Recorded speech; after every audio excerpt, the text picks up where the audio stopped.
दुनिया के सबसे अमीर उद्योगपतियों में शुमार टेस्ला कंपनी के फाउंडर एलन मस्क ने ईवीएम पर बैन लगाने का एक ऐसा पोस्ट किया जिसके बाद भारत में भी इस पर बहस छिड़ गई। कांग्रेस सांसद राहुल गांधी ने मुंबई से आए एक मामले का जिक्र करते हुए ईवीएम को ब्लैक बॉक्स बतलाया। इसके अलावा कई और अन्य विपक्षी दलों ने ईवीएम पर सवाल उठाए हैं। ऐसा नहीं है कि ईवीएम पर पहली बार सवाल उठ रहे हैं, इससे पहले भी इलेक्ट्रॉनिक वोटिंग मशीन यानी ईवीएम को लेकर लगातार बहस होती रही है और चुनाव आयोग भी लगातार सफाई देता रहा है। ऐसे में यह जानना जरूरी हो जाता है कि क्या ईवीएम मोबाइल फोन या ओटीपी से अनलॉक हो सकती है या ईवीएम को किसी वायरलेस डिवाइस से कनेक्ट किया जा सकता है। आइए इन्हीं सवालों का जवाब जानते हैं। आइए जानते हैं कि ईवीएम को बनाता कौन है। बीईएल यानी भारत इलेक्ट्रॉनिक्स लिमिटेड विभिन्न प्रकार के चुनावों के लिए इलेक्ट्रॉनिक वोटिंग मशीन यानी ईवीएम का निर्माण करता है। भारत इलेक्ट्रॉनिक्स लिमिटेड या भारत सरकार के रक्षा मंत्रालय के तहत एक नवरत्न पीएसयू है। यह सेना, नौसेना और वायुसेना के लिए अत्याधुनिक इलेक्ट्रॉनिक उत्पाद और सिस्टम बनाती है। ईवीएम में दो यूनिट होती है, कंट्रोल यूनिट और पैलेट यूनिट। कंट्रोल यूनिट में मतदान के संपूर्ण नियंत्रण, मतदान का संचालन, डाले गए कुल मतों का प्रदर्शन और परिणामों की घोषणा का ध्यान रखा जाता है। यह कुछ बटन दबाने पर सभी जानकारी प्रदान करती है। दूसरी बैलेट यूनिट होती है जो एक सरल मतदान उपकरण है। यह उम्मीदवारों की सूची प्रदर्शित करती है। इसमें नाम और प्रतीक चिन्ह दर्ज कराने की सुविधा होती है।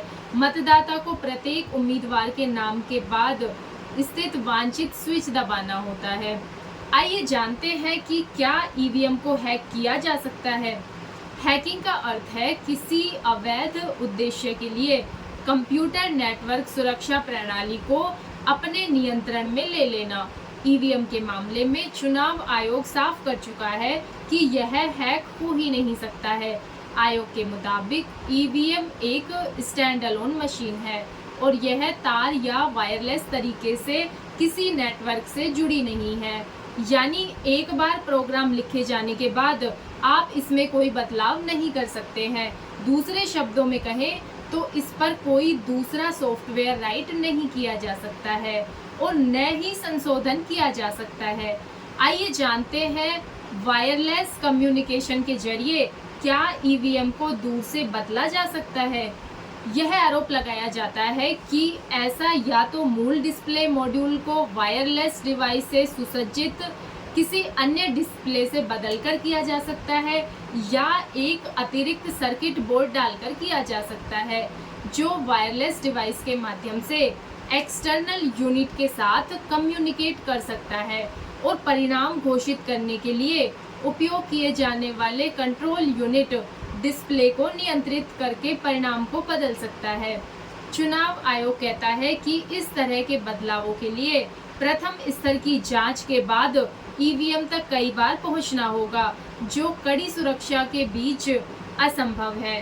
दूसरा, M3 ईवीएम में डिस्प्ले यूएई का न होना यूएडीएम को खोलने या उसमें छेड़छाड़ करने का कोई भी प्रयास ईवीएम को फैक्ट्री बोर्ड में भेज देगा। आइए जानते हैं क्यों उठ रहे हैं सवाल।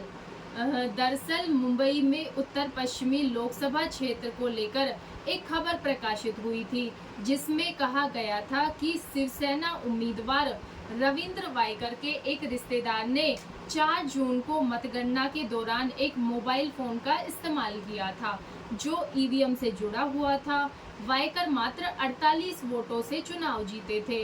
इस खबर के बाद निर्वाचन अधिकारी वंदना सूर्यवंशी ने सफाई देते हुए कहा था कि ईवीएम में किसी भी तरह की छेड़खानी से बचाव के लिए मजबूत प्रशासनिक सुरक्षा उपाय है और इसे अनलॉक करने के लिए किसी ओटीपी यानी वन टाइम पासवर्ड की कोई जरूरत नहीं होती है। आइए जानते हैं कि आयोग ने क्या सफाई दी।